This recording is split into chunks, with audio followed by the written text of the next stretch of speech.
All right, gentlemen, I believe we are recording. Recording. Okay, yes, we are officially recording. All right. Well, thank you all for being here. Appreciate you coming on the podcast with me. Very quickly, my name is Ryan Brown. I'm the host of Between the Fence Posts here with Jefferson County Extension. Josh, want to go ahead and introduce yourself before we introduce our lovely guest here today? All right, so my name is Josh Daugherty. I am the A&R agent in Morgan County, and typically when I give an introduction of myself, I say that I am a bit of a weirdo in the extension world, and that I am one of the few county agents whose focus area is forestry, wildlife, and fisheries. So that's actually for me, that's a great thing. I love it. It's awesome. I'm glad our county has a lot of that stuff going on in it. And then I'm also one of the regional fisheries agent, so I get to go across the region and help people with their ponds and things like that. I like to give Josh a hard time and say he does not work a day in his life. That is pretty much exactly what you could ask for if you're a good old country boy. So, Oh yeah, oh yeah. well, we have Dr. Dan Grove with us. Doc, you want to go ahead and introduce yourself to the folks out there? Yeah, my name's Dan Grove. I have a dual role with UT Extension and the Tennessee Wildlife Resource Agency. I'm a 100% UT employee, but I serve as the wildlife health specialist for Extension and the wildlife veterinarian for Tennessee Wildlife Resource Agency. I'm a UT grad, undergrad and vet school. Graduated early 2000s, something or others. We won't go into that. But I did grow up in East Tennessee, although my current position has me based here in the Nashville area. But I cover the whole state, so I'm bouncing. You might see me anywhere in the state, depending on what day it is. Good deal. You said you're from East Tennessee. I didn't know that originally. Yeah, I grew up in Knoxville, so Okay, I gotcha. lived a lot of other places. Yeah, I lived a lot of other places after I graduated before I was able to get this position. And so I kind of lost a little bit of my accent. I have a mixed accent at this point in time. Yeah, you stay back in the homeland long enough, you'll get it back. It's just like riding a bike. So, Yeah, oh yeah. yeah. All right. Well, first off, we thank you for hopping on with us today, Doc. We greatly appreciate it. And as he mentioned, he is our wildlife health specialist for Extension, and that's kind of where his specialty lies. And it's no shock or no far-fetched idea. There's a lot of stuff going on in the world of wildlife management, especially with white-tailed deer in the state of Tennessee. But a lot of questions revolving around CWD, um, a lot of different things being said, whether it's online, Google saying it, whatever it might be. So we just wanted to hop on here together and kind of give people a lot of educational information about CWD. Really, what is it? Kind of an overview. So if you'll start by just kind of explaining to the folks at home what is CWD, the history of it, how it spread, where it kind of originated, all that kind of stuff, all the background knowledge somebody might need to know in order to have a better understanding of what we're dealing with here. Okay. Well, what we talk about when we talk about chronic wasting disease, it's the prion disease of our white-tailed deer, our elk, our cervid species. So in North America, other cervids would be mule deer, moose. If you get far enough north, caribou, things like that are going to be kind of our cervid species. Ultimately, the disease was first recognized as a clinical syndrome before they knew what was causing it. So, when we talk about clinical syndrome, it's the things that you can visually see that match with the disease. And so that was recognized out west in a research facility in Colorado in late 60s. And then it wasn't until the 80s, whenever they identified the cause of sheep scrapie, before they actually identified what the cause of chronic wasting disease was. So when we talk about chronic wasting disease, our knowledge base is really just the better part of the last 40 or so years of how the disease functions and what the disease actually is. And prions themselves are the newest form of like infectious disease agents on the block, as it were. We talk about parasites, things that we can actually see, ticks or tapeworms or things like that, or fungi and bacteria and viruses. Those are kind of like the things we always hear about, right? Well, prions are kind of the new kid on the block, and so there's really not as much information out there on prions as there is on a lot of the other things, just because the length of time that things have been studied is not the same, if that makes any sense. So Sure. talk about millennia for parasites versus 40 years for prions, roughly. So, Yeah. it kind of gives you a perspective of whenever there's not a lot of answers for something with chronic wasting disease, it's because we're just now getting the tools to answer some of those questions, or those tools have been developed over the last couple of decades. So, just kind of, I always give a little historical perspective on things, just so people understand relative to other things, this is why we don't have a lot of answers yet, because you got to develop the tools to answer your questions, basically. Right. So, prions they're just an abnormal protein. So there's normal versions of these proteins in the body. A lot of different cell types express these proteins. Unfortunately, where the damage actually occurs the most and what causes the clinical signs that we see is the damage that happens in the central nervous system or the CNS. So basically, up in the brain, at the base of the brain and the brain stem. And these things, it takes a long time relative to other diseases. We're going to talk about hemorrhagic disease. That's a virus, and that's more of an acute type disease, meaning it occurs really quickly after the animal gets exposed to it. With prions in our white-tailed deer, it could be anywhere from 10 to 18 months. So if a deer was exposed today, and we're here, kind of just after Valentine's Day here in February, but it might be next year before you actually see any visible signs from that animal. And so that's one of the things that causes problems with this disease is it takes a long time for the clinical signs to show up in these animals.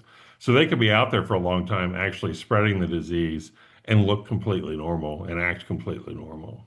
So again, as they build up, the body doesn't recognize them as a foreign entity. Like with viruses and bacteria and things, the body recognizes it and they develop an immune response to those things, right? But with prions, it doesn't cause that sort of immune response. And so the body doesn't have a good way of getting rid of them. So they just kind of build up and accumulate and essentially form plaques in the brain. And that it causes brain death slowly over time, is the easiest way to look at it. So that's kind of like a real high level in terms of what it actually is. But these things can be transmitted in a bunch of different ways, direct from animal to animal. They are shed in saliva, urine, feces. There is some level of environmental persistence also. We know that at least with other diseases like scrapie, 40 plus years in some studies, with CWD, 15 plus years. So, like those are based on captive studies, like a pen that had sick animals in it was depopulated, and they threw animals back in it a long time later. And just by being in that pen, those animals developed the disease. Um, and and so these things, at some level, once you get a high enough prevalence of or sick animals in the environment or sick animals out there in the landscape, the environment is probably playing some role in the transmission cycle. But we also know that it can be transmitted from doe to fawn in utero. So basically, whenever the doe is pregnant, she can transfer it to that fawn. But if she's got the disease and hadn't transmitted it whenever the fawn was, still developing, as soon as it's born, it's shedding the milk. And then, what's the first thing? If you're familiar with livestock, first thing mom does is clean it up and licks all Yeah. over it, right? And so if she's got it and it's in her saliva and she's shedding it, she's transmitting it to it day one. So yeah, so that's kind of the ins and outs of at a real high level of the disease, but um, go from there, I guess. No, well, Can that's I ask a clarifying question real quick? Yep. What when you say shedding those prions or shedding those proteins, what exactly does that mean? How does that work? Because I've always heard it described that way, but like if someone were to ask me what does that mean, I guess I wouldn't really have a good answer for it. Gotcha. Yeah. So when we say shedding, it means that it's in that fluid, and so that is a mechanism where it exits the body, and we know those particles are still infectious whenever they leave the body. And that's another thing I didn't mention is that we do know that. So it takes the body's mechanisms for these things to replicate. But once the animal's dead, they stop replicating, but they remain infectious. And so after the animal's dead, all the places in the body where these abnormal proteins were could actually potentially serve as a source of infection for another animal should they come across it in the environment. Like, think about normal degradation, like an animal, dies on the landscape. It kind of, for lack of a better term, rots. Nature does its thing, insects and everything come in. Those prions are going to be left there in the soil. And so, if another animal comes along and is feeding in that area, they could pick up those prions from the soil, those abnormal forms Gotcha. from that. It's really hard to demonstrate that in a wild setting because you would actually have to introduce the disease into an area that didn't exist to prove that. And so nobody really wants this disease in their backyard. So trying to do like a true wild study and prove that, but they have proved it in captivity. So we extrapolate a lot of what we know about transmission from what's occurring in captivity. So, or laboratory studies, I should say. Gotcha.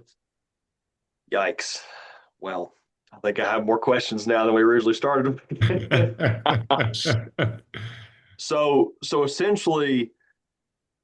it essentially it can be spread in so many ways. There's really no telling until you find an infected animal. Until then, you don't know if it's in the environment or not. Well, there are new diagnostic tools out there that they're not validated yet, but they are doing some research with it where taking soil samples at scrapes and lick sites and rub sites and stuff, Yep. and kind of check and see, but because the tests aren't validated, interpreting them makes it a little bit more difficult. Right. But there is some evidence that these tests are accurate. It's just, how science goes. It takes a long time before everybody's willing to accept X, Y, and Z about Yeah. something. But initially, these tests are looking somewhat promising. So there is the potential for that as a diagnostic tool in the future. But right now, it's just all on the research side of things. It's not like if you had a landowner that wanted to check their property, they couldn't just go out and collect a bunch of samples and send it to a lab because those Right. labs don't exist right now. It's more of a research program that's going on. So Gotcha. Okay, cool. Well, that honestly, that kind of gave me a question in my head, and based on what you said, it can be passed through saliva and all that kind of stuff, and even in utero. So, like, if I'm thinking of the big, massive scrape I found on a mountainside this winter or this fall in deer season up here in East Tennessee, and I'm like, great, that's just a hub for spreading everything else potentially. So, well, and that's the thing too, is like when you look at it, those are natural behaviors, yeah, any disease could spread if they were, at those sites that right, was shed into the environment. Even parasites or things like that could be shed in those yeah, same type thing. And so, that's when you're looking at natural behaviors, that gets a little, it's like it's unfortunate, but that's the way they indicate to that's each what other. they do. There's nothing Yeah, you can like do about that. basically we're talking these are signposts, so to indicate to other animals they're there, who's there, territorial stuff. Does will use these sites also to check things out. And so yeah, it's unfortunate, but it's also just part of nature, right? Yeah, yeah, nothing we can do about that. So you mentioned EHD or hemorrhagic disease. Can you kind of go over some of the differences? You already talked about CWD and sort of the backstory. A lot of people get confused between CWD and EHD. So can you expound on that a little bit for us? Yeah. So, hemorrhagic disease is a group of viruses, and there's multiple strains of viruses that can cause the same, again, clinical signs. And so we have epizootic hemorrhagic disease. Epizootic meaning it occurs in wildlife and it'll spike every now and then. So it occurs not every year, but maybe every other year, or it's not so that's where epizootic. That's what epizootic means. It'll spike up and down every now and then. The hemorrhagic disease side of it basically just means that's what it's doing in the body. It causes bleeding in the lungs and throughout the body. It impacts the rapidly dividing cells, so we'll see changes in the lungs, as well as potentially in the GI tract and things like that, ulcers in the oral cavity. And so the other group, other than EHD viruses, are blue tongue viruses. And anybody who works with sheep might have heard of blue tongue or goats. That's something that impacts those species. And these viruses can potentially cross over to our livestock. And that, again, that's a key thing to emphasize. These are viruses. And the other important thing to note about this group is that they're only spread by bedding midge. So like there's if an animal is infected and it comes in direct contact with another animal, it won't spread that way unless the midge is there to actually bite the animal, take the virus in, and then the virus is able to be transmitted to another animal when that midge bites something else. And so when we talk about midges, we're talking about those no-see-ums. We're not talking about mosquitoes. It's those, you're out in this late summer, you're getting bit by something, but you can't see it. The no-see-ums are basically your midges, right? The bane of every person's existence in the Southeast, right there. Exactly. And so what we'll see is in years where we have waters maintaining for a really long period, like we have a really wet spring and then it's wet through the summer, and then it starts to dry out, that August period. The midge breeding ground is actually in those muddy areas along waterways, so ponds and rivers and streams and things like that.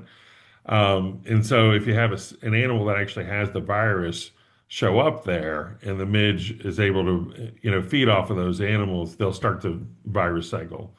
And these viruses tend to cause fever in the animal.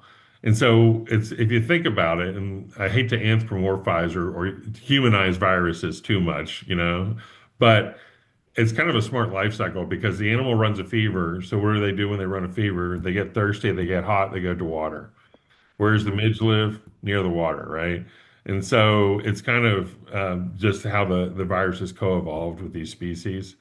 Um, and so, that's why we'll actually see a bunch of dead animals around the water. And so the other part of this is that this virus, if an animal is going to be susceptible to the actual fatal version of it, they're probably going to die within 72 to 96 hours of actually developing the disease. So you'll see a Yikes. bunch of dead animals around, 30, 40 animals around a watering hole, especially if there's, you get into a drought situation where there's limited water, you're more likely to see them kind of concentrated in those areas. And again, the midge is there and just is kind of a vicious cycle back and forth.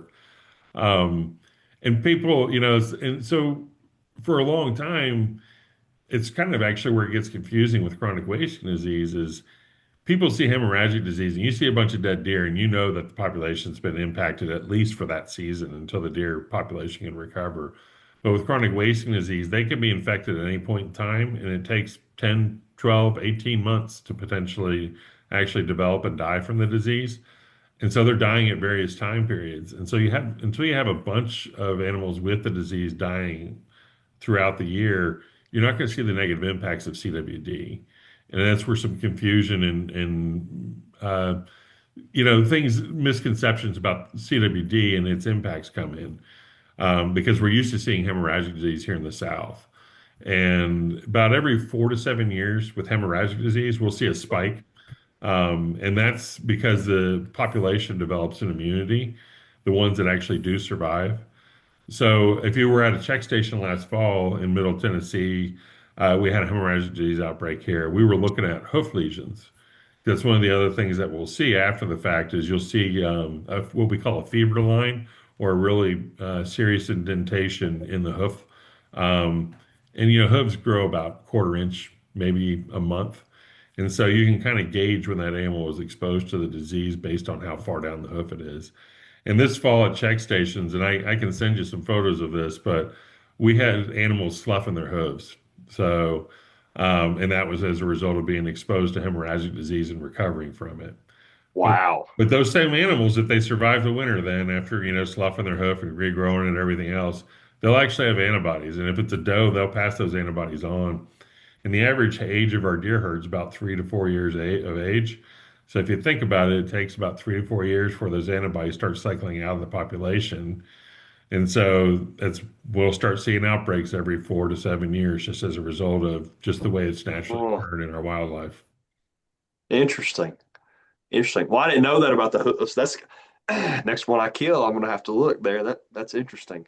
I know Yeah, and that. it's and it gets pretty ugly. Like some of the hoof lesions, like it's completely where you can see the bone underneath, and yeah. But other Oh, times it's fairly mild, where it's just kind of an in. It's kind of like if you've run a fever yourself and your fingernails get like a little bump in them or whatever. It's kind of the same thing with our livestock species. Huh. And in this last year, here in Middle Tennessee, there were a few cattle farms that were impacted, where some animals actually developed clinical lesions like oral ulcers and stuff.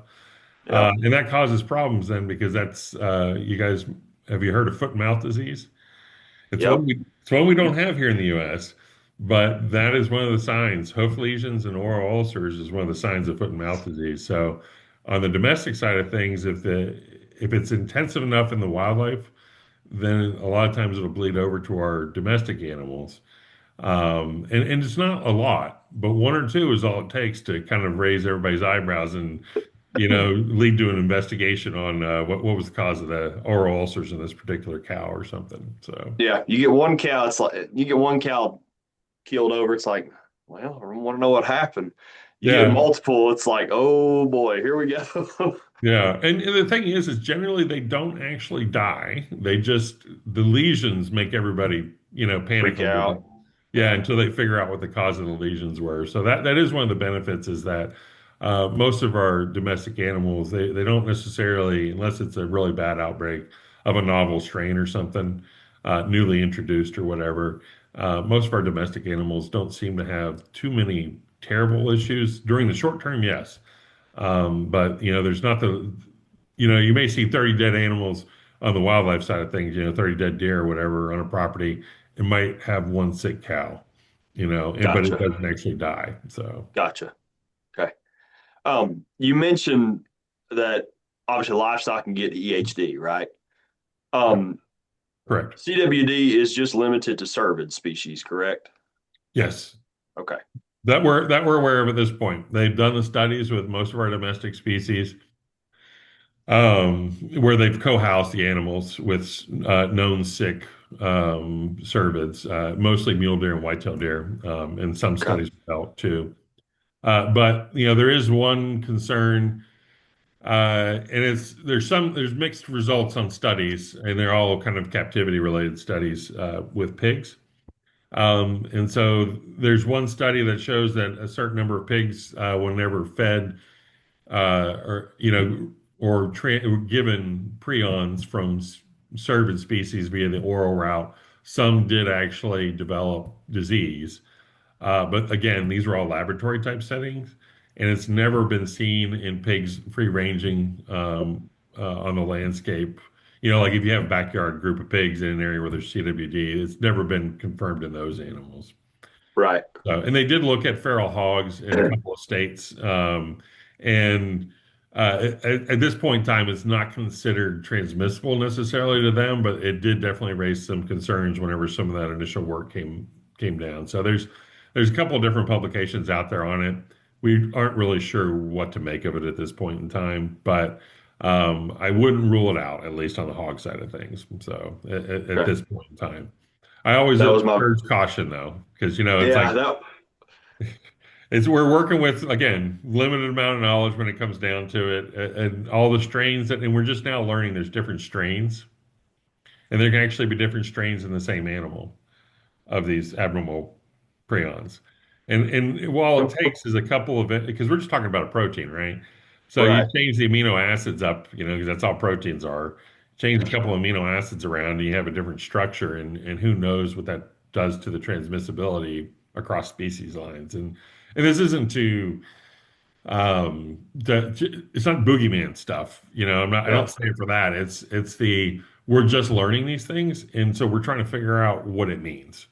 And so I always just, it's like this is what we know now, and we may have a different conversation next year because some new information comes out.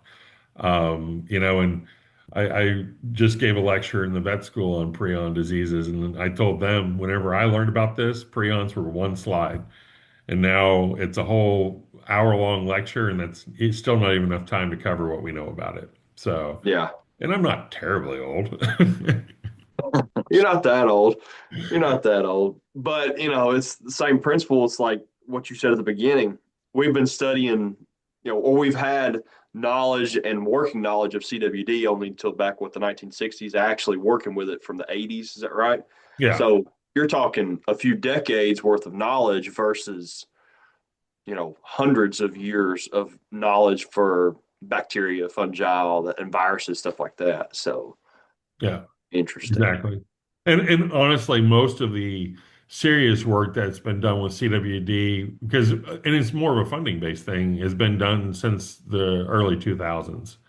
Whenever it was obvious that the disease was spreading, more and more effort went into figuring out processes. And that's to say there wasn't work being great work. I mean, a lot of the seminal work was done in the 80s and the 90s, but definitely things have ramped up since the early 2000s. So Yeah. but it's like anything nowadays, science is moving faster now than it ever has. So Yeah. I'm hopeful with the things that are coming down the pipe that we might have some better options on a bunch of different fronts in the future. That's good. Good. That's encouraging to hear because I feel like every Fair. time you hear about CWD in the news or on social media, it's like it's doom and gloom. It's all you deer It, hunters, hey, you're gonna have to kill them while you can, or hunt them while you can, and then when CWD gets here, they're all gonna be dead. So and that's I mean, it's a good point to hit on is that you know we look from year to year most of the time, yeah, right? We're planning out the fall. Like people are already probably got their fall hunt planned. But do you have your fall hunt planned 20 years from now? Probably not, right? And no, you might plan on having the same hunting lease 20 years from now, but that's what we're talking about. The deer we have on the landscape today, if we're in the absence of disease, they're here because of management decisions that were done and implemented back early 2000s, right? Right? It's not because of whatever the hunting regulations were last fall. It's everything that was done 20, 30 years ago to manage the habitat for them, manage the landscape for them. And then all the decision, there's the year to year hunting stuff is not going to, increase or decrease the population to a point where they're not going to rebound from it in a year or so. But it's those long-term decisions, about preservation of habitat and stuff. Those are the ones why we have deer here today. And the same thing goes with this disease is that if we're a little different story here in Tennessee, like Fayette and Hardeman County, there's a lot of disease there. I mean, it mm, just when it comes down to it, you're looking at anywhere from 1 in 4 to potentially 1 in 3 deer positive, depending on where you're harvesting your animals. Um, and those areas, it's going to be a little different impact. You're going to see it a lot sooner, and some people already are seeing the impacts already. But people, like in the new counties that we just founded in this year, in Middle Tennessee, they're probably not going to see the impacts potentially in their lifetime, because it's a long-term disease. It's a 20 to a 50-year impact type disease. yeah, But the problem is we're places that have had it for a long time, and this is why it is depressing. I have hope that there might be some resources in the future, but places that have had it for a long time, they're not seeing a rebound in the populations. If your carrying capacity is good enough to start with and you don't have many infected animals, you can continue to increase your population in the face of that. But at some point in time, if you have more and more animals becoming infected and you have your normal take from hunting and you have your normal predation and all the normal causes of animals being removed from a population, eventually it's going to stop growing. And then at some point in time, it's going to decrease. And so that's potentially where we're at in some places here in Tennessee that are more, the disease has probably existed for a little bit longer than what we had originally thought potentially. So, okay, yeah, so it's not, it's kind of a double-sided coin, right? Where you want to remain hopeful that, the science is trying to catch up, but at the same time, there are places that are negatively impacted still at this point in time. So, um, that's the issue that we're running into is trying to stay ahead of the spread of it. yeah. Josh, you got any questions thus far, my man? Yeah. So you mentioned Fayette and Hardeman County, and if I remember correctly, that's where it landed in Tennessee first, or was first discovered in Tennessee. So, is it possible to put like a quantifiable percentage of how much loss of their population they've seen? That's rough. Honestly, it's going to end up being a retrospective potentially, and we've not really looked at it that way. It's because you'd have to know when the disease was first introduced, and we don't know that. To know Right. what the potential growth was prior to introduction of the disease. So at some point, in what scale are you looking at too? So I guess the thing is we've not looked at that necessarily for those two counties. And I don't know that we would, with the data set that we have, we would be able to, figure that information out. Because the surveys weren't necessarily being done at the county level uh, consistently throughout that time period, but potentially going back and look at hunter harvest records, there could be some way to figure it out. Part of the problem with understanding and looking at hunter harvest records is things like bad weather events can impact the number of animals that are harvested in a year. And so that kind of gives you a potentially misleading number of animals that were on the landscape, as well as if we had a hemorrhagic disease outbreak that year and there were less animals harvested. So there's all kinds of things that would Yeah. have to go into a model like that and to understand just to understand the dynamics on the landscape as it is.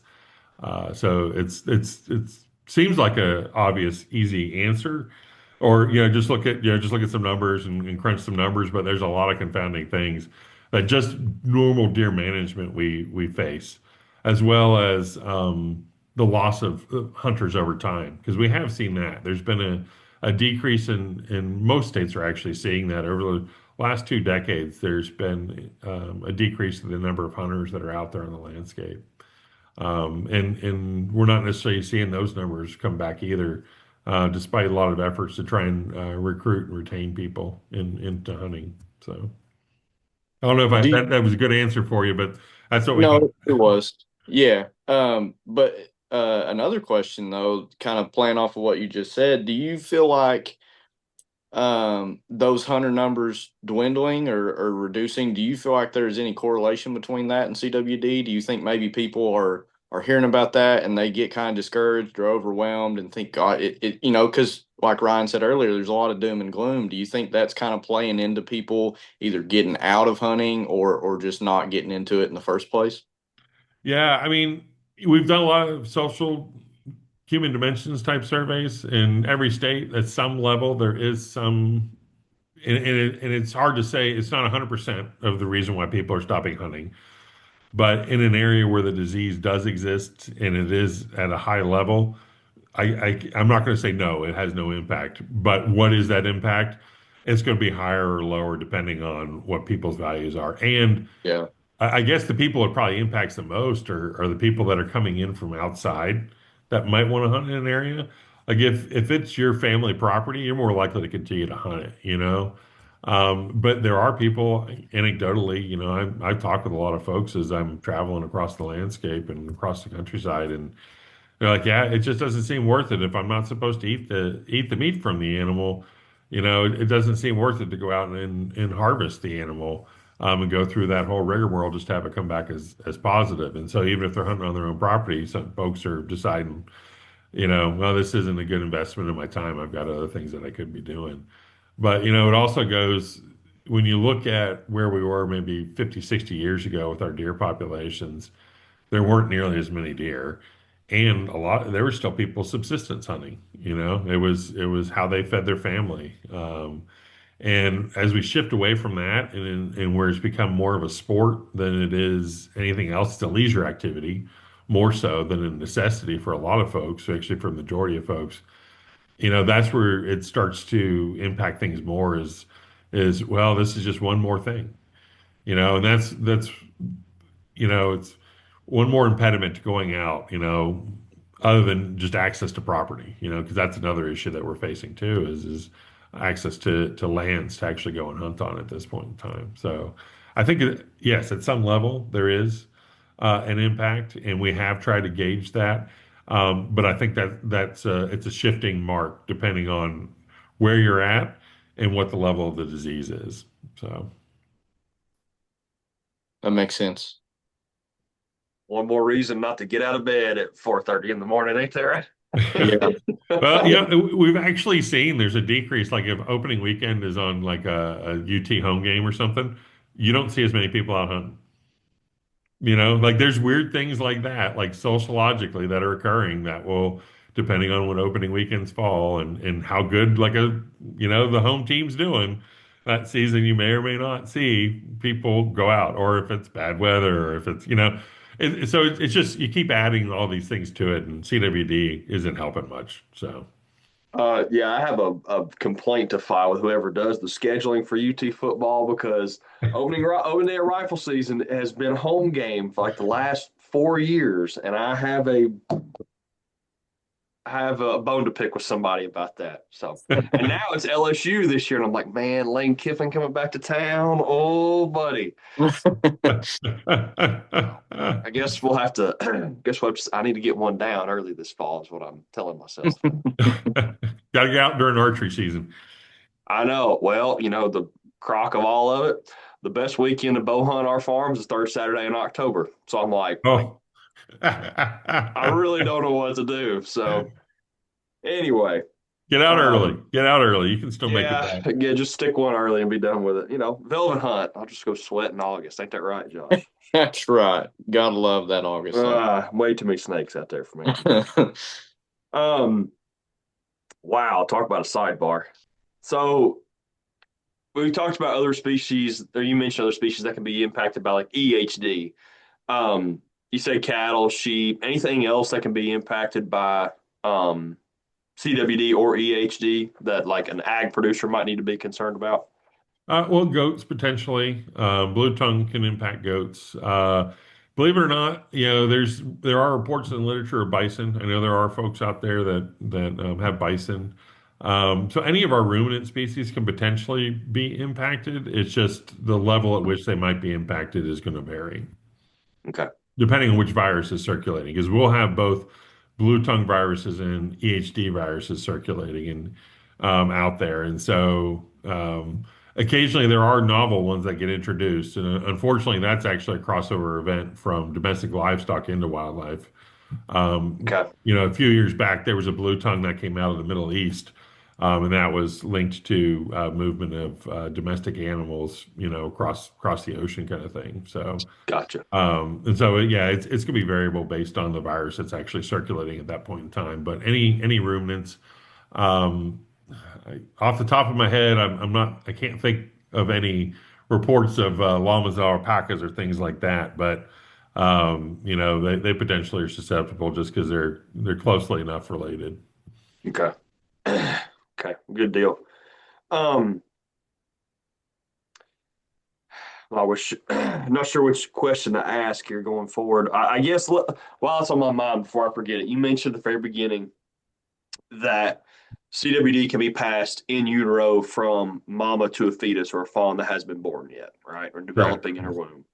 So, is there, and I know this is, you've already mentioned this, we're basing this on a few decades of knowledge and research, not hundreds of years like we have with other stuff. Is there any hope or any glimmer of hope of possible any type of immunity naturally occurring in a wild setting? Um, Or is it impossible to say at this time, which is the fine answer too?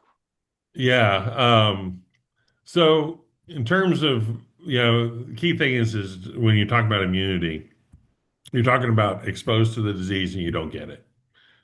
And what we know is there's resistance, but Yep. resistance and immunity are not equal. Yep. So we know so because there's not just one gene necessarily that encodes the prion, the prion protein gene, the normal prion in the body. So there's multiple genes potentially involved, and this is part of the genetic side of stuff that's currently going on and that they've been figuring out is that there's multiple genes that are involved in this process. And so there is a subset of genes that if you have the right ones, depending on what species you are, it's different genes, but that you are less susceptible to getting the disease but that doesn't mean you don't get the disease. Does it make sense? Right. And so it just takes longer for the disease to progress to being the clinical phase. So for whatever reason, it just doesn't develop as rapidly. So that 10 to 18 months I mentioned might be 18 to 36 months in a white-tailed deer. But Gotcha. they still can get it and they still can transmit it and they still can shed it. So if you've got the disease and you have it for longer because you have that specific set of genes, you're potentially on the landscape spreading it more. So it's you're going to hear a lot about genetics potentially here with regulations and things that have been coming out of different states and stuff. But one thing that I always say, and this is probably maybe not the best way to look at it, is people have been trying to grow big antlers for a long time. And so if genetic manipulation of wild deer was going to be the trick, we'd have every antler deer has a huge set of antlers at this point in time. We'd have it figured out Yeah, already. because people have been trying to do that. So if you look at trying to do that for a disease, um, like just trying to do any sort of genetic manipulation of a wild population, there's no way to at this point in time to achieve that in any short fashion. Yeah. And so there might be some level of natural selection that occurs, and things may shift to the more resistant, so deer last longer on the landscape. That may occur, but one of the things we don't know is, well, with this changing your genetics, are you more susceptible to something else? Or is there some Yep. other genetic issue that you might have as a result that makes you unthrifty and not able to contribute to the population or alters your lifespan in some way? And so that's one of the things that we just don't understand at this point in time is what are the long-term ramifications of trying to do something like that? So um, again, jury's still out. A lot of information, a lot of people looking at these things at this point in time, and we might come back and look back at this and be like, oh, well, we were wrong, and that's fine too. But at this point in time, I wouldn't hold my breath necessarily, I guess might be the way to say it. But again, we don't know what's coming down the pipe, I guess. So we'll have to see what happens. But that's one of those ones where I'm a little less inclined just because if you look at the infectious disease we just talked about with hemorrhagic disease, the immunity in that cycles in and out of the population, right? So Yeah. again, that's true immunity there versus resistance, Right. genetic Right. resistance. So The quote that keeps coming to mind is Dumb and Dumber. So you're saying there's a chance. That's all I could think about when you said that. well, um, I try but and I I try and be guess somewhat positive. I mean you got to find the positive in something. I mean, like Oh yeah. really. I mean, if you don't know, and that's what people don't understand. I think is in the age of modern technology and social media, like we talked about before we got on here, everybody has an opinion, and if it's on Facebook, it's or on Google, it's real, right? Like it's undisputable evidence. And I saw, of course, I'm members of some groups, but the algorithm starts popping up whenever you look at one post or the other. It all of a sudden just starts thinking what you're thinking, which is scary. But some guy posted on Facebook and had a bunch of stuff linked to studies that really didn't have anything to do with like herd immunity, and claimed that herd immunity was like the easiest way to get to stop it. And I thought, I don't know about all that now, because if it's 100% fatal, there's no way you're going to have any immunity to it. Passed Base, on. exactly. Yeah. Anything passed on anyway. Yeah, because So if you think about it, if you on an average, if you're not the right animal and you have just kind of like your run-of-the-mill genetics and you don't have this resistance side of things and you're born with it, you're not going to add to the population. You're probably going to yeah, die before you add. Or if you do manage to have a fawn before you die, that fawn is probably less likely to survive because you're probably going to die before it is able to be on its own. Right. So, like, and that's one of the things when you start looking at like the statistical data of the infected animals that we have is like when you start seeing a high percentage of fawns and a high percentage of yearlings impacted, those are animals that aren't adding back to your population, right? And Yeah. so, that's part of like when you start looking at things, it's like, okay, well, if these animals aren't adding to the population and they're exposed to it, it's like, yeah, they're not passing anything on. Yeah. So, yeah. So to kind of give a more human analogy for those out there who may not understand exactly resistance versus immunity, but like where you said resistance, you're still they're still going to be impacted by it, but it may just take longer. Is that correct? Yeah, exactly. Okay. So the immediate thing I thought about was a couple years ago we were at a family Christmas party. Somebody had the stomach bug. One person had the stomach bug. You're all around each other. Within 24 hours, another family member, and this is all from family group text, right? Hey, wash your hands. So and so's got a stomach bug. Well, 12 hours later, hey, keep washing your hands. So and so's got the stomach bug, different person. Then the third, then the fourth. It was like every 12 hours, somebody was in the family group text saying, hey, I'm sick. Y'all need to stay away or whatever. I think is that a pretty good analogy there? You would Yeah, agree? well, that's a little more rapid, obviously. Okay. But yeah, yeah, I mean, I guess the way to look at it is when people use the terms wrong, right? And Right. so immunity flat out, like if people assume that what immunity, because the immune system is made up of a bunch of different things, but when people hear immunity, they're like, you can't get the disease, Right. right? Yeah. And that's what people think is immunity is you can never get that disease. But like when you get vaccinated, not to get into the controversial stuff, you get vaccinated for like the flu, right? Right. It's not to make you may still get the flu, but the flu is not going to be as bad as what it would have been. And so you're getting immunity, but you're not getting the immunity that people think of when they think of immunity. Does that make sense? So Mhm. it's more of you may hold off. You're going to still get it if you get exposed, but it's not going to be as bad. But with what we're talking about with CWD, there isn't anything. There's not an immune response. So there isn't this gradation. It's all genetically are the forms you're being exposed to, do they match up with your prion makeup? And are they going to make your normal proteins misform because it's a biochemical change?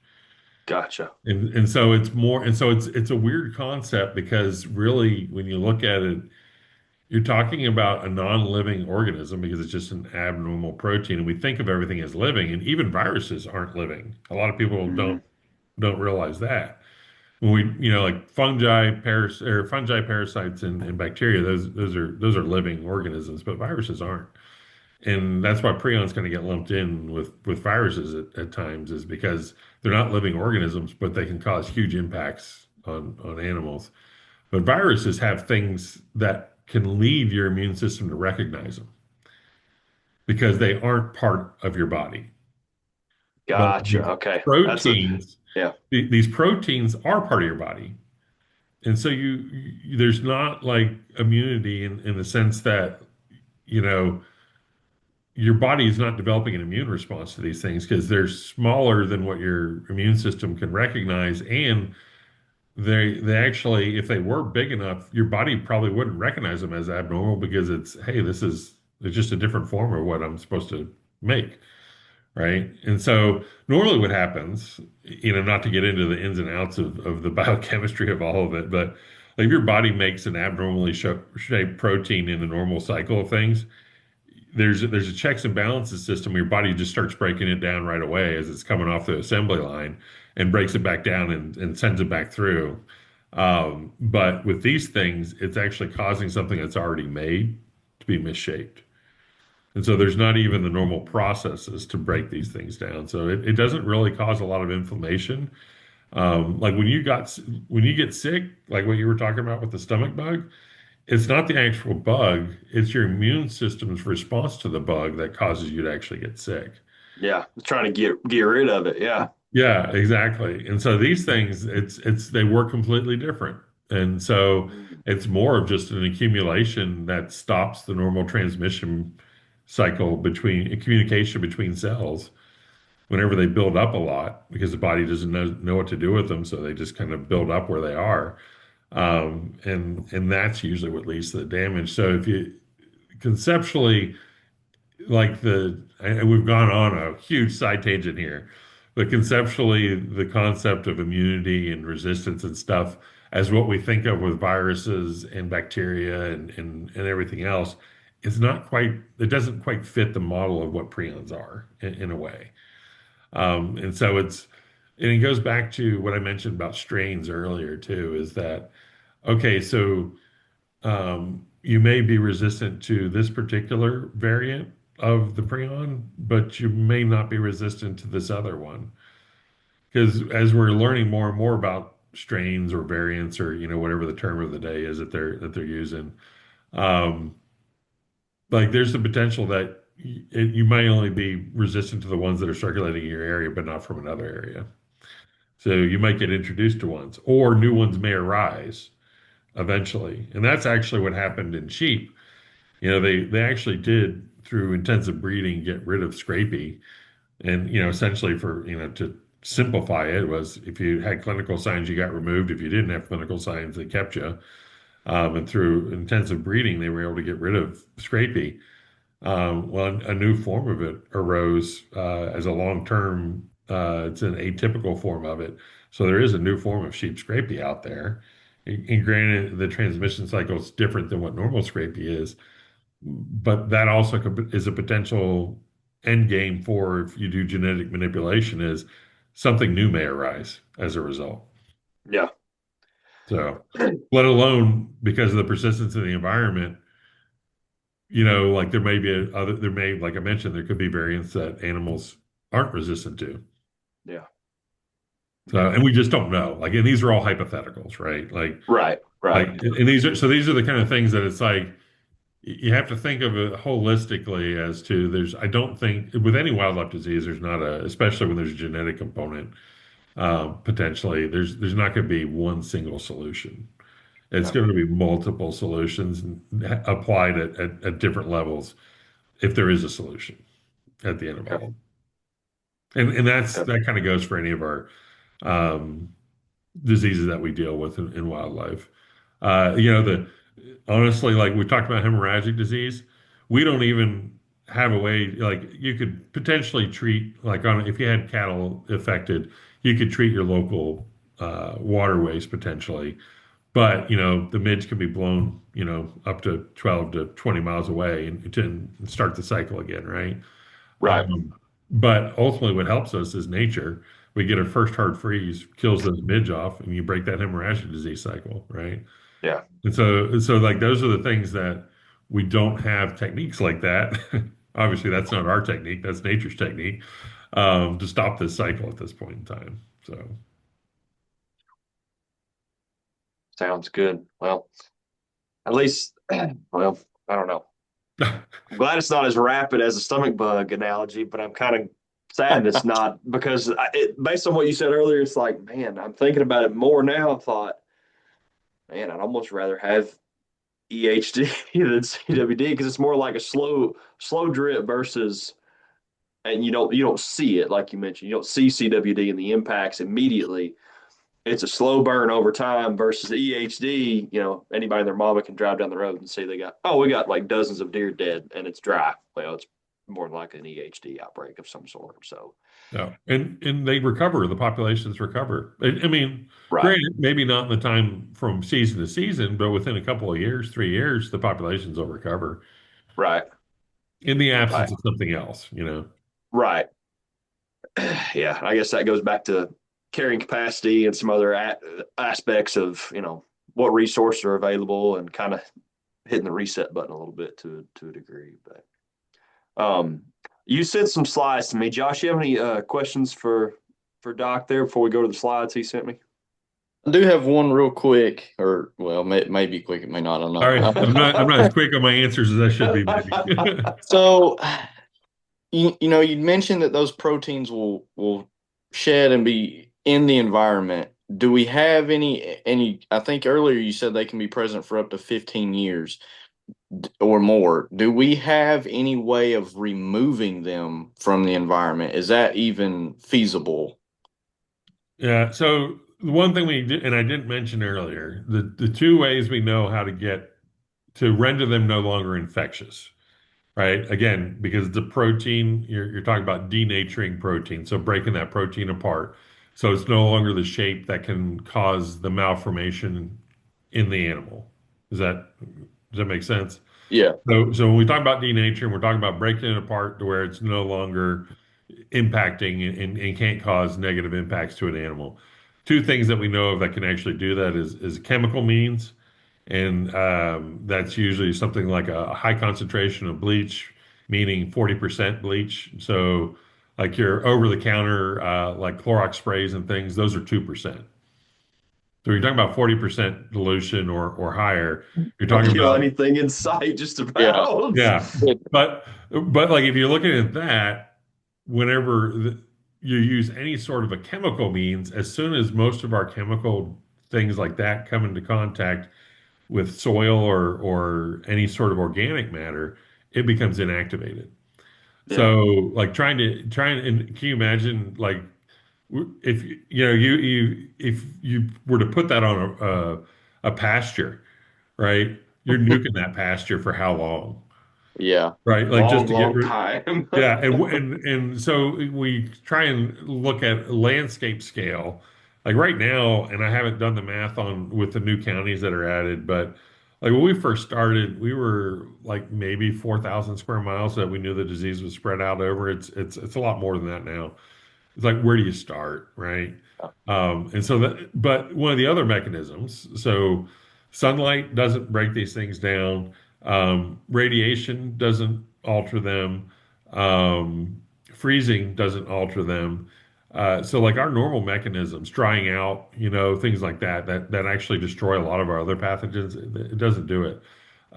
Temperature that it takes, and I like asking this whenever I give lectures on it is it takes over 1,838 degrees Fahrenheit or 1,000 degrees Celsius. At this point, that's what we're aware of.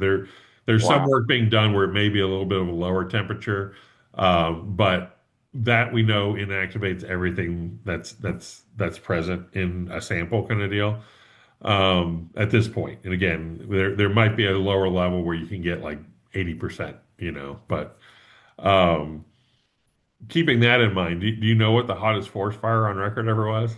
Without doing a quick Google search?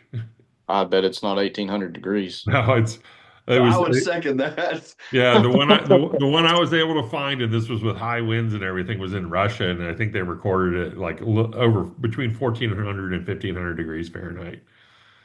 Mm, So if you think about natural fire mechanisms, of if we just did a controlled burn on the landscape, we're probably not going to get it hot enough to destroy.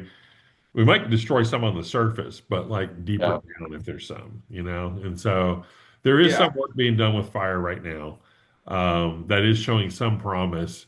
But we're still got to, take and extrapolate that and apply it in a field setting and see, because like I said, how much do you have to get rid of? In the process of fire, you might be changing the pH of the soil enough to where they migrate down further from the surface. Because really, what we're talking about is surface, the stuff that sticks to the surface, right? yeah, These things tend to stick to stuff. And so, if you can make it not available like on the surface, where deer might come in contact with it, and where it actually goes further down the soil column, unless they're digging it like a mineral site or something like that, they don't dig to get their food usually. So, if you can do something to alter the mechanism by which the proteins flow through the soil, that could be a potential. But right now, we don't have that as a tool that we're aware of. So there's been a lot of people looking at it, but it's just unfortunately in wildlife and domestic animals, and we all kind of probably realize at this point, there's not a treatment or a solution on the human side of things, or even on when we're talking about wildlife, there's not one on the domestic animal side of things. We're definitely not going to have it on the wildlife side of things, and that's kind of where we're at with funding and everything else. Looking at some of these research, there's been a lot more money in the last few years dumped into research through USDA, and it's much appreciated. Um, but we're still a while out from having solutions like that. to deal with the environmental side of it. Right. Okay. Ideally, if we come up with stuff, it'd be nice to have like a landowner-based program, Yeah. where we can work with individual landowners to figure out how many deer on their property, and through a combination of working on the animal side as well as working on the environmental side, have a couple of different solutions that they could do to maybe mitigate, probably not eradicate, but mitigate and reduce the prevalence of disease on their properties. But everything we come up with is got to be long term. Most management options, like we mentioned before, are, what we do today isn't necessarily, we might not see the results for 10 years.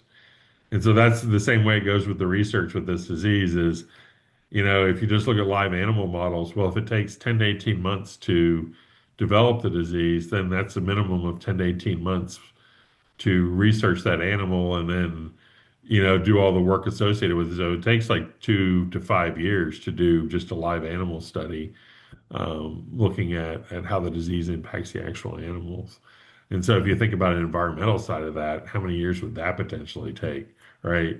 Not Yeah. not to be depressing, but that's just the reality, and that's part of why we Right. don't have quick solutions. Is we have to test it and apply it, and it may not be the same. Whitetail deer are managed differently here in the southeast than they are in the Midwest, than they are in the West, and then they are even up in Canada. And so what we do here may not be applied to those areas or be able to be used in those areas. We know soil makes a difference with this particular disease, and so depending on the content of the soil, that could potentially impact the different methods we might come up with. So. Hmm. Sorry, there's no quick answer on some of these things. That's totally okay. There's a lot of rabbit holes that you can go down whenever you talk about these things, and a Oh lot of yeah. it just because we just don't know, but we do know enough to kind of give directions to researchers and to kind of get some idea of things. So Well, I'll say one thing. If fire does come out in the long run to be a big beneficial mitigation tactic, you make Josh really happy because he loves Yes. to hear quail on the landscape. That's Yeah. exactly what I Yeah. thought of when you said that. I thought, oh, I can hear it's Josh, man. Quail habitat, baby. Quail Turn, habitat. baby, turn. Burn 'em, baby. Turkeys galore. Yeah, let's do it. Uh-huh. hey, there's something to be said for that successional stuff. That's right. It's funny for the amount of if the amount of times that I talk with people about, like deer bedding cover, but mostly, of course. Do you do any work with turkeys? Just sidebar here. Oh, I have, yeah. We participated in that Middle Tennessee research study that went on with the turkeys, Gotcha. and I've done many a turkey disease outbreak investigation between here and my work elsewhere. So Boy, you talk about a rabbit hole we could go down. That's a different podcast for a different day. But Yeah. yeah, we no, might need to pull in some turkey specialists on that one too. yeah, let's pull in some other folks. That'd be good. Well, let's go ahead and pull up these slides. Let me share my screen here. All right. Okay, so Doc, walk me through what we're looking at here. So this is just kind of how TWA does their surveillance in the state, and so there is a model actually behind it, and it's a risk-based model, and it's a weighted risk-based model. So when you see these numbers, they don't represent the number of animals that get sampled; they're points, and so like a it's based on biology essentially. So whitetail bucks tend to interact with more animals on the landscape just because of their behaviors, especially during rut, because Right. they're wandering around more, they're interacting with the family units, looking for does to breed, right? And then in the off season, they kind of group up in bachelor groups, and so they're interacting with all these other bucks who are elsewhere, and interact with a bunch of other animals. So in our scheme, bucks are worth more points, so they're worth 3 points. Adult does are worth a point and a half.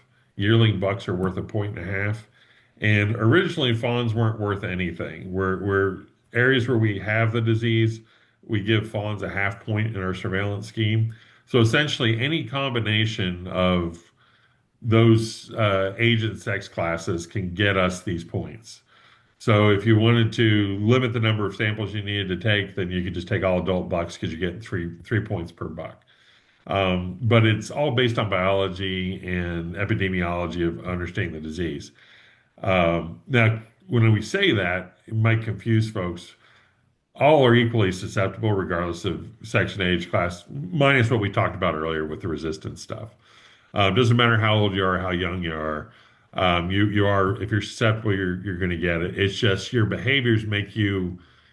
If we're looking for the disease before it's at a really high prevalence, we want to look at the animals that are likely to have introduced it to the area. Does that make sense? And so if Yes. bucks are wandering further, they're more likely to have gone somewhere, gotten it, and brought it back potentially. Other things were factored in initially because this surveillance scheme was introduced in the 2018-19 season. So proximity to other areas outside the state that had the disease, as well as taxidermists and processors that had previously accepted animals from out of the state, captive servant industry, the number of deer that are in a given county, habitat availability in the county, those kind of things. So every county was assigned points. There's a whole series of slides that you can go that we can go through, which I didn't send you, but that kind of show you how we evolved this scheme. If you look where there's those 150s, down side by side down in West Tennessee, Southwest Tennessee. That's Right. Fayette and Hardeman County. So in Right. those, we're actually doing monitoring at this point in time versus surveillance. We're using the same tools, but we're just monitoring the change in prevalence and geographic spread in those counties versus the surrounding counties. We're looking at more of the spread. And so we've increased our points as we went out. It took about 5 years, honestly, to figure out where the disease had already existed when we found it. So people think that if you look at the first 5 years from 18 to like 2023, 2024, that the disease just exploded all of a sudden. The reality is the disease was already there. And what we had to do was it's kind of like refining um, your binoculars, like trying to get that granularity of trying to get it focused in. Like we figured out where there was a core area where we had a really high prevalence or a high number of animals that were impacted, and that's Fayette and Hardeman County right on their border. And then we had to keep going out and out and out to see where the farthest edges of the disease were at that point. And so we pretty much figured we're pretty much sure at this point in time anything that's occurred, like in the last 2 or 3 years has probably been a new spread since we first detected the disease, if that makes any sense. Right. So we were unique in the fact that we're the first state to find 185 positives in their first year.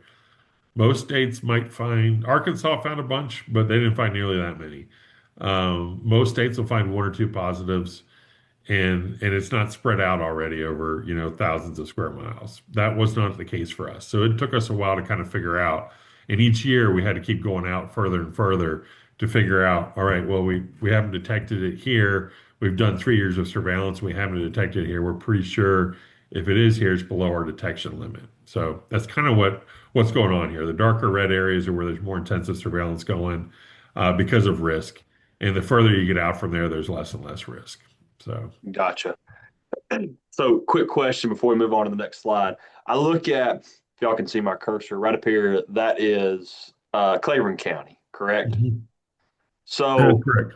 why? Well, I think I know the answer to this already because not a lot of Tennessee hunters know this, but they know that we border so many states, but they may not be monitoring other states as well.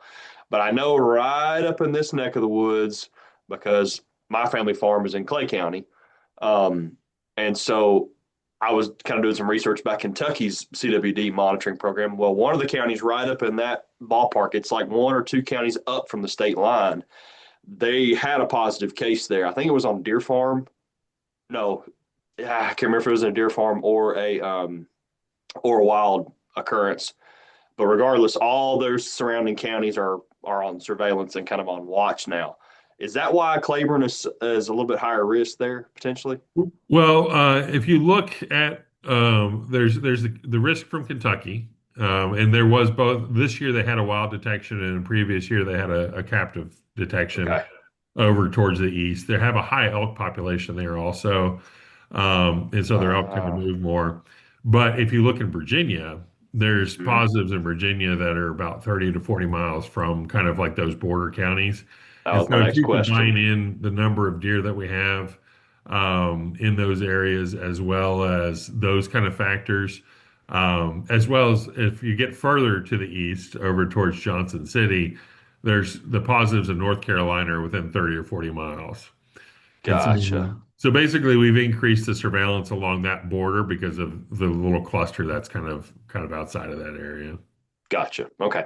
Thought I'd just mention that because I know a lot of people in East Tennessee don't think about that. It's like, oh, we're good. That's out in West Tennessee. Well, Yeah. not really. I mean, it is, but you got other stuff to consider there. Yeah, it's more likely to come in from Virginia or North Carolina at this point. And the positive in the wild was about 30 miles north of our border in Kentucky this year, Okay.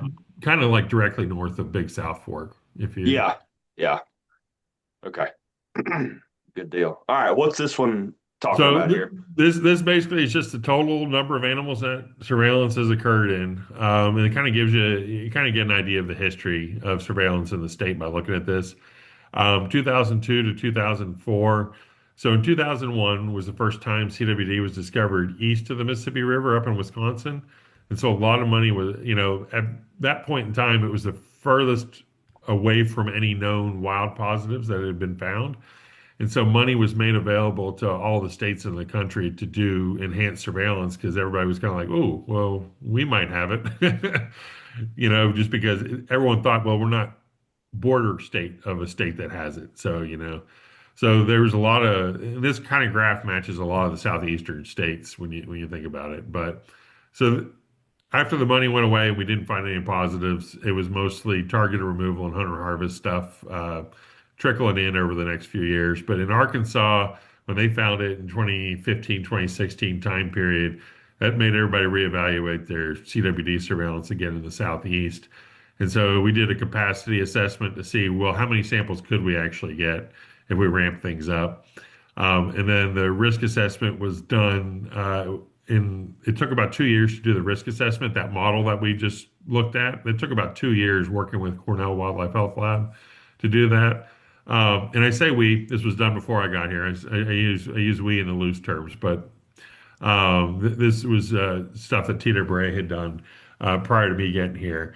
That new surveillance was implemented, and they had just found it in Mississippi the previous year in 2018, or actually in that same year in 2018.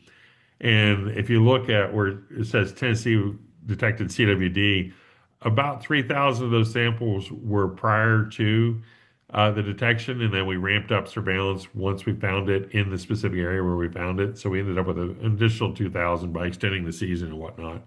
But after that, you can kind of get an idea of things kind of really ramped up in terms of surveillance. And the numbers kind of have ebbed and flowed with harvest and things like that, as well as if you looked at pandemic year, we ended up with a lot of animals.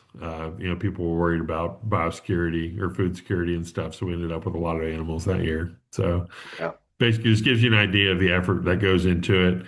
A lot of hours, a lot of money goes into getting these samples. So. Yeah. And This is it's all awesome. it's all voluntary. So it's really, it's much appreciated the hunters that voluntarily provide samples and stuff because without it, we wouldn't have, the number of samples that we have. So Right. Well, and that was going to my very next question that we hadn't planned on. But if somebody does want to voluntarily send off a sample, like you said, um, what's the process? What's the process to do that? So it depends on where you're at. It's going to be easier or less easy. If you're out in West Tennessee, we've got lots of freezer. Teeter Bray has lots of freezer drop-offs, as well as there's a lot of processors and taxidermists, and that list is published every year because sometimes it Okay. changes. And then throughout the rest of the state, most of the surveillance is done in conjunction with processors and taxidermists. But on opening weekend of rifle and opening weekend of muzzleloader, on those Saturdays, usually there's check stations scattered throughout the regions at those processors. So we're kind of there taking samples when in biological data and everything for the deer management side of things also on those weekends. But outside of that, encourage like people if you're in East Tennessee or in kind of like on the plateau area. You can get in touch with TWA on their website. You can look and see where those drop off points are, the processors or taxidermists that we're working with. And all we need is the head. If it's a animal that you want to keep as a trophy and you want to sample it, you probably need to take it to a taxidermist and have them cape it out Okay. and so they can also knock off the antlers, take the antlers off too. So. Gotcha. Okay. I wonder if they were, Josh and I hunted together at Chuck Swan this year on a quota hunt. I wonder if they were doing that at Chuck Swan this time. Probably opener, yes, because I know that is one of the check stations. I think Mm. that's actually one of the ones that UT students go to, if I'm not mistaken. Yeah, yes, it is. I remember seeing their post about it like the week after that. And I was, yeah, okay. All right. So current CWD status, what you got for us here? All right, so kind of gives you it's just a different way of looking at that other graph, but we've collected over 130,000 samples since 2002. Majority of those being the last 6 to 8 years. We've had close to 5,000 positives. We've got 23 counties that we know the disease has been detected at least once in. And so far this year, we've got 651 positives total. And we've got our first detections, unfortunately, across the east side of the Tennessee River in West Tennessee. We've got several detections, those being Dixon, Humphreys, Wayne, and Williamson, and then Decatur County also. So if you look at the map that's on here, it's kind of a heat map. And so the majority of our samples still, of our positive samples, I should say, come from Fayette and Hardeman right on the border. So about 60 to 65% of the positive results we get are from Fayette and Hardeman. And then the counties directly surrounding Shelby, Tipton, Haywood, Madison, Chester, and McNairy. I'd say probably 30% of the rest, like the majority of the rest of them come from those counties.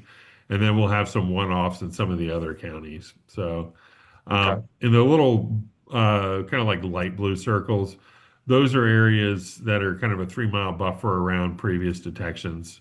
Kind of gives an area. So the new dots are just for this season. It gets a little bit confusing if you had more than one season, but it kind of represents previous seasons as well as the current season on here. Our final slide for us here. What's the overview of the whole U.S. looks like? Yeah, and it's unfortunately I don't have the updated. It's not been updated after this last season.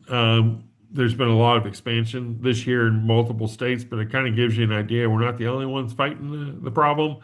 If you look out west in Colorado, those dark gray areas are actually where it was originally found back prior to 2000. That's where it was known to exist, and everything else on there has been the expansion since 2000. Okay.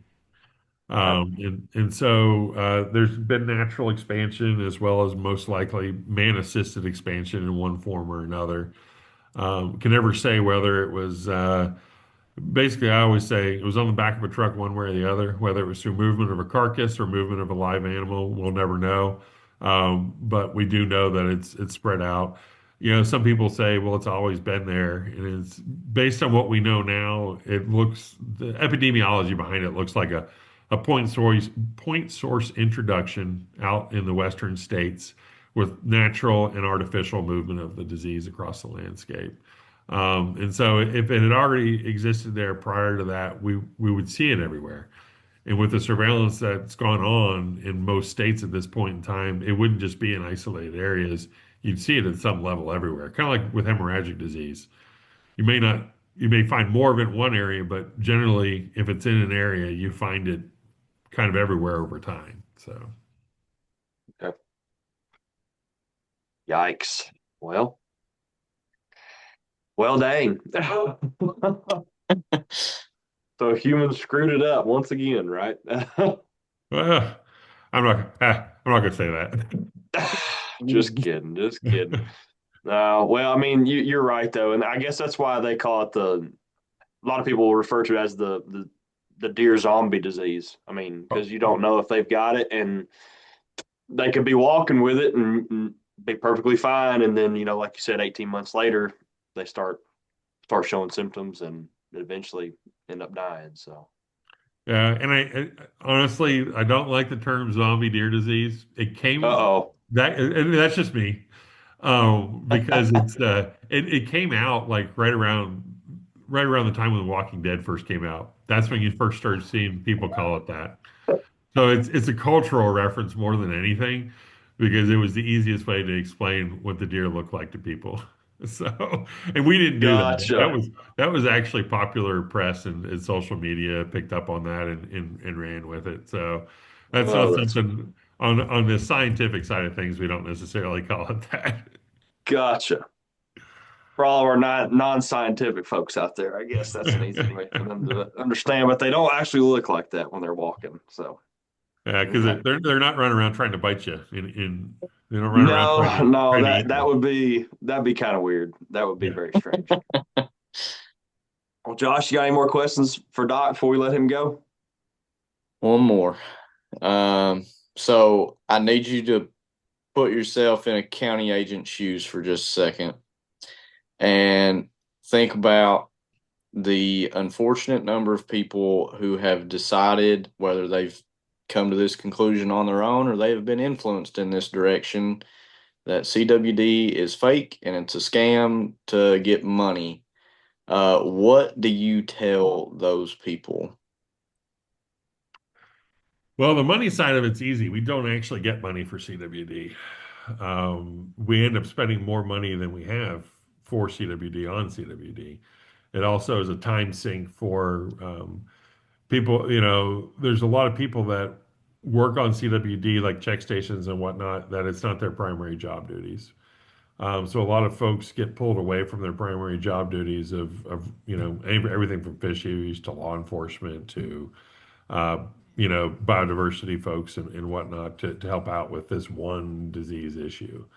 Um, so on that side of it, there's not money that comes into an agency as a result of it. Now there might be some research dollars that you get, but that isn't like funding anything other than the research itself. And so I think people have misconstrued some of the money that came in to do surveillance back in the day, Definitely. which that money's not been around since I think 2010.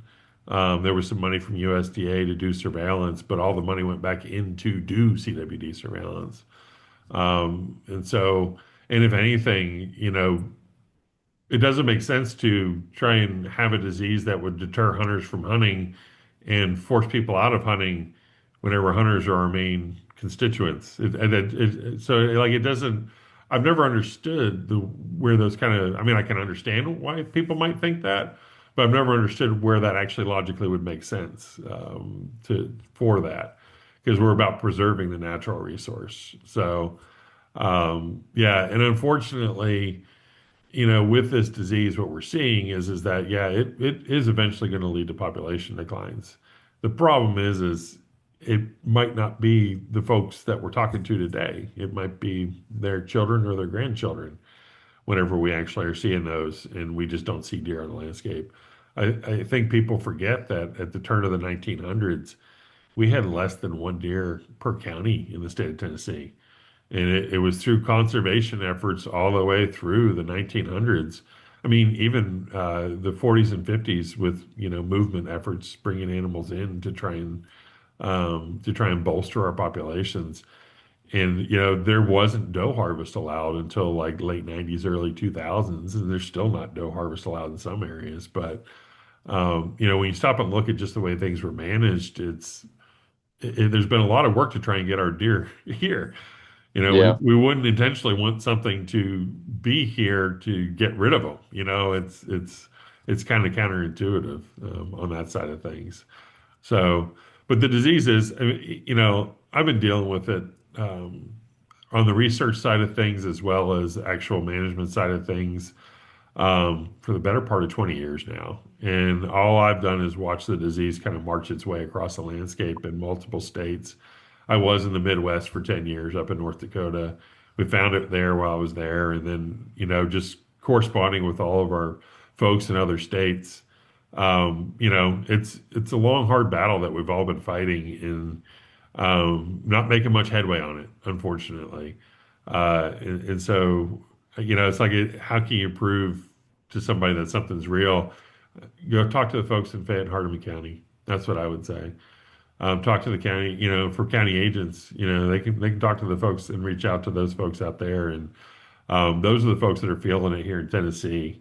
There's definitely folks in other parts of the country that are feeling it, that are just as bad off as we are, and as we are in Fayette and Hardeman. But there's a lot of landowners down there that I hear from on a regular basis that they're seeing it. They're finally, realizing that, hey, I didn't see any bucks this year. Or, it's like I didn't have anything come across in front of my stand this year at all. So there are folks that are feeling it. So it's just a matter of, I think it's a perception thing. Hmm. Until you're actually faced with it yourself, you're not going to believe it, and it's because you don't want to believe it. I think there's that everyone wants to hope for the best, but yeah, there are negative impacts out there, and people are seeing them. So Well, Makes I think sense. that's a good closing statement, don't you, Josh? Oh yeah. That's a Yep. question we get a lot, more than you would realize, Doc. And I think you just Oh, summed it up, hitting the nail on the head really well there. So, um, with that, gentlemen, we're going on an hour and a half. So imagine that. But Doc, we appreciate you hopping on, taking the time out of your busy schedule to talk with us and shed some light on this disease that a lot of people are misinformed about, but we appreciate you kind of dispelling some myths for us. And it's not a true zombie disease. So we'll be sure to tell people that are fans of The Walking Dead that they aren't going to bite us anywhere to anytime soon. So, but appreciate but it, guys. hey, we appreciate you. And Josh, thank you for hopping on with us again. I appreciate you, buddy. And yes, sir. we'll see Absolutely. you next time here on Between the Fence Posts. Thanks, guys. Yep. Have a good one. See you.